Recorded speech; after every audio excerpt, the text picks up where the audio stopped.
What's the most toxic fan base you've encountered? Any of these weird NBA fans who only root for a specific player. They worship the player like a god, constantly hate on his team and the fans of it. I have not seen any Andrew Tate comments yet. I only have Reddit and Facebook, so I don't know if he's still prominent, lol. Maybe not to everyone, but my sister's ex forces their 5-year-old to listen to that nonsense. League of Legends and Counter-Strike. I've never heard such foul and vile things coming out of people's mouths in a game before. League of Legends players are toxic because they hate the game and hate themselves for being addicted to it. Sincerely, an ex-League addict of 6 years. The Jehovah's Witnesses Pickleball Club was founded in Fresno, California. Star Wars. No one hates Star Wars more than Star Wars fans. Edit. It's happening. Right here in this thread. This comment has been up for less than an hour, and it's already attracting angry nerds like moths to a porch light. I'm begging y'all to go outside, please. Probably K-pop fans on Twitter. This is an interesting and kind of sad topic. It's crazy how toxic some fan bases can be, especially when it comes to something as harmless as enjoying a game or a movie. I've definitely seen some intense fans in the gaming community. The way some people can act online is just insane. I can't believe how much hate and toxicity can come out of something as simple as being a fan. It's so bizarre to me how people can get so worked up over their favorite players or teams. I've seen some really vile things said in the gaming community that just blew my mind. Have you ever encountered a toxic fan base? It's crazy how intense some people can get over their favorite games or players. I'd love to hear your thoughts on this. Let me know in the comments down below, and let's move right into our next Reddit post. How do you feel about Jon Stewart returning to The Daily Show after 9 years away? Monday only, but it's better than nothing. He's also an executive producer for all the new shows. Holy shit, is he? Oh my god, I'll start watching it again. He is indeed returning, source. He's got some stuff to say, and he wants his platform back. He's been more of an activist since he stepped away from the show. And he's learned an awful lot about the absurdity, buffoonery, and moronic stuff happening in the world. And he knows full well that he'll never have the audience he had when he was on The Daily Show. I hope he brings back Fuckface Von Clownstick.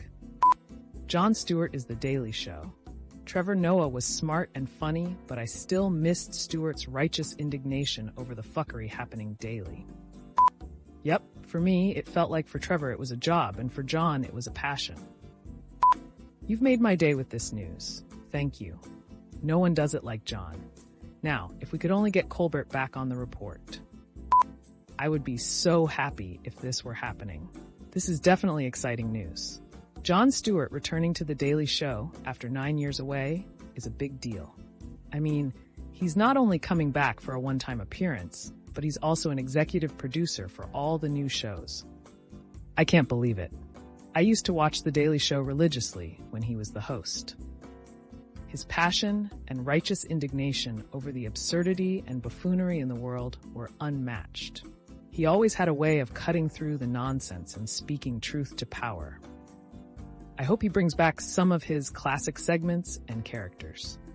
And I totally agree, Trevor Noah did a great job, but Jon Stewart is just in a league of his own. Now I'm going to have to start watching The Daily Show again. So, what are your thoughts on Jon Stewart coming back to The Daily Show after all these years? Are you as excited as I am? Or do you think it won't be the same without him as the regular host? Let me know in the comments down below, and let's move right into our next Reddit post. What is the worst reply to "I'm leaving you"? My ex came home from work and sat on the edge of our bed when I was in the throes of one of the worst flu cases I'd ever had. Just miserable and paralyzed in a puddle of my sweat for a couple of days. And she said she's moving out. Now, it was my house, and I'd known we were done for a few months at that point. She cheated on me with one of my friends, and I just never really liked her after that. But I didn't want to break up with her and kick her out at the same time, so I kind of just let it be her idea.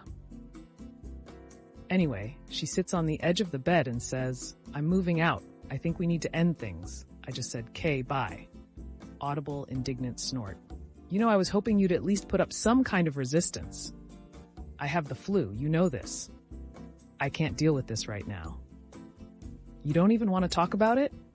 No, are you moving back to your dad's place? She packed her stuff and stomped out. Lol. No, please, I'll do anything you want, just don't leave. This is the real worst answer. Yes, your hair looks great. Thank God you said it first. This actually happened to me. I looked her dead in the eyes, only minutes after my 19-year-old dog died in my arms. That's right, she said she was leaving me right after my dog died in my arms, and we dropped her off at the vet for cremation. I said, "You're somebody else's problem now." Verbatim. We were never together. This is a mix of sad and amusing. The stories are all pretty wild, but also kind of sad in their own way. OMG, can you believe that someone actually said, "No, please. I'll do anything you want, just don't leave." After being told they were being left? Talk about desperate. And then there's the person who replied, "Thank God you said it first." That's so cold, but also kind of hilarious. I can't believe someone actually said, "We were never together." What a brutal way to end things. But the guy whose ex left right after his dog died? That's just heartbreaking and kind of bizarre. I can't believe people actually say these things in real life. Have you ever had to deal with a breakup in such a crazy or intense way? Let me know in the comments down below, and let's move right into our next Reddit post. What's something tourists do in your country that you hate? We get tons of tourists at the huge national parks in the West. Every year, a couple of tourists wander off the established trails to explore. These parks are larger than many countries. It takes a lot of time, resources, and luck to find and rescue them. Every year in Arizona, a German goes hiking in the summer without water in the middle of the day and dies. Cut lines. People aren't queuing up for the fun of it. Go swimming when they don't know how to swim and/or don't understand how rip currents work. Approach wildlife. Stay in your vehicle. Do not approach wildlife. Do not try to pet the elk. That bear is not your friend. This isn't the Disney Channel. Go away, eh? Sorry, for sure. Right. Please stop trying to go hiking in the summer. They have to send the helicopters every time. When it's 80 at sunrise, know that it is only going to get worse. We're not staying inside because we're lazy Americans. It's because the sun is a deadly laser. Love, the Southwest. Tell me everything that's wrong about where I live and how much better it is where you live. Harass the Queen's Guard. It's low pay, they're in a blazing hot costume, and some jerk wants to be funny. Just don't do it. Walk through the vineyards. Past the signs saying, "Please do not enter our vineyards," in 4 different languages. Ride bikes. People come to Amsterdam and rent a bike, even though they haven't been on a bike for years, or have never biked through busy city traffic, and then they go biking through our busiest streets during rush hour. It's horrible. This collection of comments is both interesting and amusing. It presents a range of frustration with tourists in various countries, from getting lost in national parks to not understanding local customs. The mix of exasperation and humor in the comments is entertaining and relatable. It's both interesting and amusing to see the specific issues that residents of these places have with tourists and how they express their frustration.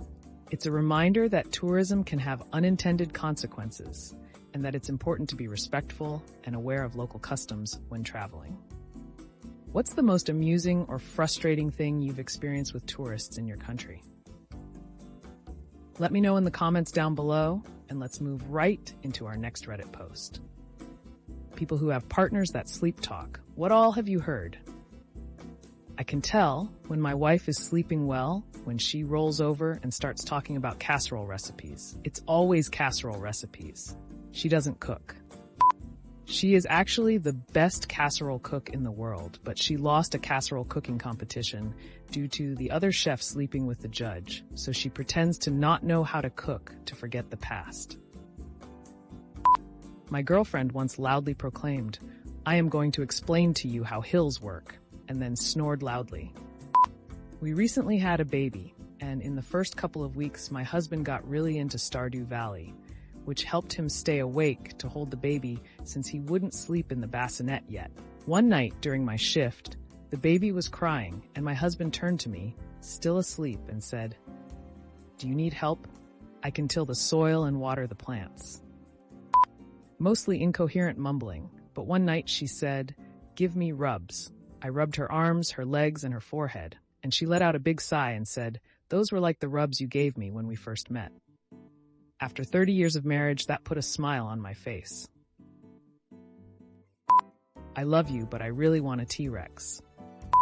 My friend sells things. When he worked at a shoe store, he sold shoes in his sleep. When he sold cell phones, he could list plans in his sleep. Now he is a manager and tries to coach my sales in his sleep. One time my ex-husband said to me, "Who's a little rascal?" and grabbed my head to give me a nugget. My partner talks in his sleep. The two things that stick out for me are, "Oh, for fuck's sake, Andy," full volume, and really angry. Andy is his brother, they no longer speak. Where's PJ? We have to save PJ. PJ is a really good friend of ours. To this day, my partner and I have no idea what he was dreaming about, but PJ was relieved to know that in a moment of crisis, someone was coming to save him. This is so interesting and hilarious. I can't believe all the crazy things people say in their sleep. Like the guy who starts talking about casserole recipes when he doesn't even cook. And the girlfriend who wants to explain how hills work while snoring. That's wild. Also, the husband who starts talking about Stardew Valley and offers to help with the baby while still asleep. So sweet and funny. I can't imagine what it's like to hear all of this firsthand. Do you have any funny or interesting sleep-talking experiences with your partner? I'd love to hear about it. Well, that's another episode of Ask Reddit in the books. I really appreciate all of you who made it this far into the video. Of course, if you enjoyed this video, it would really help the channel out a lot if you gave the video a thumbs up, subscribe, or leave a comment down below. I hope that you enjoyed it, and I'll see you next time.